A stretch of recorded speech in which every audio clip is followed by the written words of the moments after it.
Hello दोस्तों, आदाब, प्रणाम, नमस्कार, सत श्री अकाल और कैसे हैं आप सब? तो दोस्तों मेरा आज का टॉपिक है आध्यात्मिकता। और आध्यात्मिकता क्या होती है ये मैं भी नहीं जानता। दरअसल आध्यात्मिकता क्या है ये जानना ही तो सबसे कठिन परिश्रम है, सबसे बड़ी मेहनत है जीवन में। इसीलिए अलग-अलग तीर्थ स्थलों पर आना-जाना लगा रहता है। अलग-अलग साधु संन्यासियों से मिलता रहता हूँ। क्या आध्यात्मिकता है क्या? हुँ? ऊपर-ऊपर से तो सभी जानते हैं, बात भीतर की होनी चाहिए, है ना? तो आज मैं हरिद्वार की यात्रा भी कर रहा हूँ, शांति कुंज आश्रम में 2-4 दिन रुकने के लिए सोचा है। अगर मन हुआ तो रुकूँगा 2-4 दिन या आज के आज ही आ जाऊँगा। इस्लाम जैसी ज़ोर ज़बरदस्ती तो है नहीं कि नहीं जी ऐसे ही मानना है और इसी तरह से मानना है। ख़ैर बहरहाल, मैं विषय पर आता हूँ, सनातन आध्यात्मिकता। तो आजकल देखने, सुनने, जानने में आ रहा है कि बहुत सारे मुस्लिम इस्लाम को छोड़कर हिंदू धर्म अपना रहे हैं। इस पर मैं बस यही कहूँगा कि आप जहाँ हैं वहीं रहिए। बस धर्म और मज़हब का फ़र्क जान लीजिए। आपको हिंदू का सर्टिफ़िकेट लेने की कोई भी ज़रूरत नहीं है। क्योंकि सनातन संस्कृति का इतना विशाल हृदय है कि अगर आप सत्य पर हैं, तो किसी भी मज़हब में रहते हुए हिंदू हैं, सनातनी हैं। मैं जो इस्लाम को छोड़ने की बात करता हूँ, दरअसल वो इस्लाम को नहीं, इस्लाम की कट्टरता को छोड़ने की बात कहता हूँ। जैसे ही आप कट्टरता को त्यागते हैं, इस्लाम अपने आप छूट जाता है। आप तभी तक मुसलमान या कुछ और हैं जब तक आपके मन में ये विचार है कि मैं बेस्ट बाकी सब वेस्ट। हाँ अगर अगर आपका मन से आपका अंदर से मन है कि पूरे रीति रिवाज के साथ सनातन संस्कृति को अपनाऊं तो इसमें कोई बुराई नहीं है, बल्कि ऐसे लोगों का तो अच्छे से स्वागत होना चाहिए।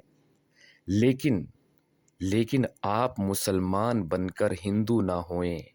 यानी जब तक आपके अंदर कट्टरता है, तब तक आप हिंदू हो ही नहीं सकते। हिंदू घर बैठे बिठाए कोई भी किसी भी मज़हब का हो सकता है, बिना अपने मज़हब को छोड़े। और हिंदू भी हिंदू नहीं हो सकता, क्योंकि हिंदू का मतलब है सच की राह पर चलने वाला। अब सवाल उठता है कि सच तो बहुत सारे होते हैं और कई बार तो सबके सच अलग-अलग होते हैं। तो यहाँ किस सच की बात चल रही है? कौन से सत्य की बात हो रही है?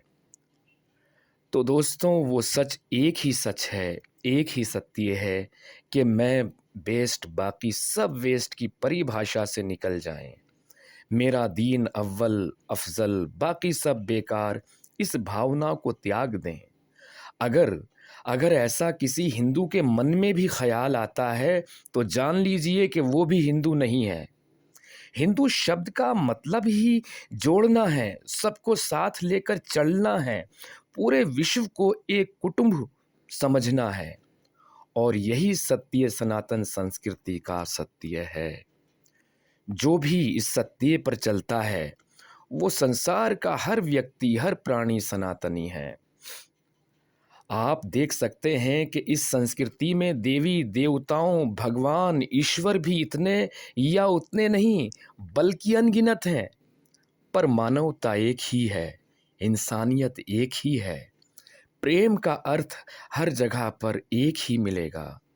बस आपको इंसान अच्छा बनना है। बाकी के रीति रिवाज को आप माने तो भी ठीक और ना माने तो भी ठीक।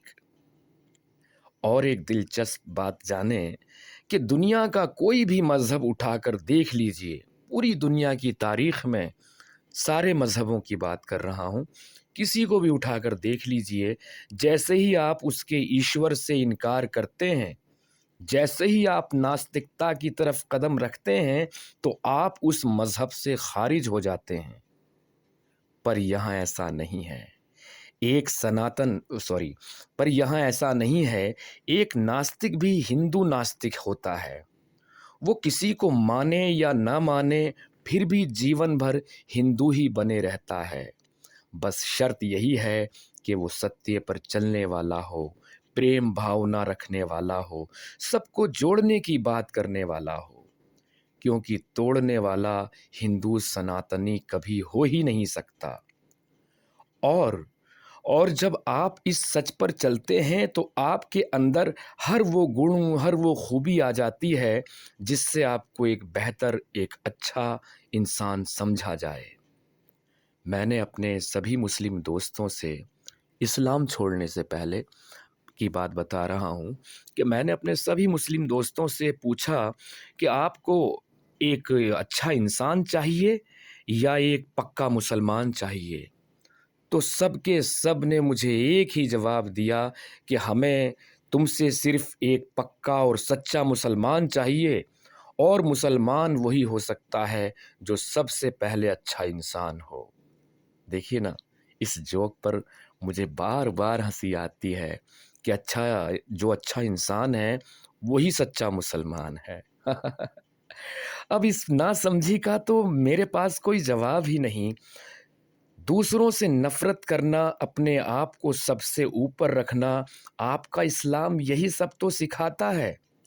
अगर मैं ये सब मानूँगा तो फिर एक अच्छा इंसान कैसे हो सकता हूँ? हाँ, तुम्हारे अक़ीदे के मुताबिक ज़रूर हो सकता हूँ, पर दूसरों का क्या?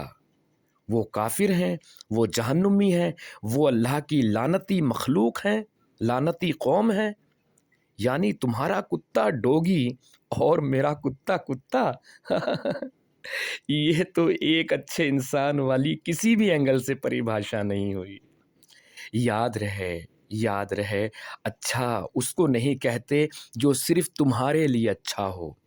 अच्छा उसको कहते हैं जो सबके लिए एक समान, एक जैसा अच्छा हो। यही सीख मिलती है सत्य सनातन संस्कृति से। इतने सारे देवी देवताओं, भगवानों, ईश्वरों को मानना, पूजना, उनकी इबादत परस्तिश करना, सिर्फ इसी का मतलब हिंदू नहीं होता। आप भले अपने मन से नास्तिक ही क्यों ना हो जाएं, आप भले अपने मन से नास्तिक ही क्यों ना हो जाएं, पर सत्य पर चलना, सच की राह को मजबूती से पकड़ कर रखना, यही असली सत्य सनातनी होने की दलील है। और क्या कहूँ दोस्तों, ईमान वाला काफिर का ये आर्टिकल बहुत लंबा हो जाएगा, इसलिए यहीं समाप्त करता हूँ। और अंत में बस यही कहूँगा कि अगर आप चाहते हैं कि मेरी ईमान वाला काफिर किताब जल्द से जल्द बाज़ार में आए, तो मेरे चैनल को आगे बढ़ाएँ, चैनल को मतलब मेरे विचार को आगे बढ़ाएँ, जिससे मुझे पता चले कि मैं सही हूँ, कितना गलत हूँ, मैं जो सोचता हूँ। और इस किताब के लिए बड़ी ही मेहनत है, इसे 3 भाषाओं में छपवाने के लिए सोचा है, हिंदी, उर्दू और इंग्लिश। और तीनों में ट्रांसलेशन करने के लिए, फिर एडिटिंग टेबल पर तक पहुँचाने करने के लिए बड़ी ही मेहनत है।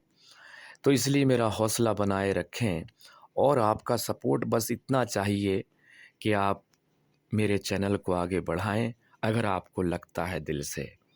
बाकी पिछली बार की तरह ना हो, लोगों ने कहा कि मैं हिंदू विरोधी हूँ। तो मैंने बोला था कि भाई हिंदू तो गुंडा भी हो सकता है, हिंदू संत भी हो सकता है। गुंडे को गुंडा कहना, संत को संत कहना, यही सत्य सनातन संस्कृति है।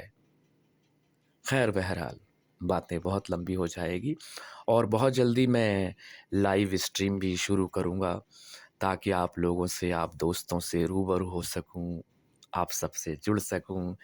तो आप सबकी दुआओं का तलबगार, आप सबसे आशीर्वाद की उम्मीद रखता हूँ।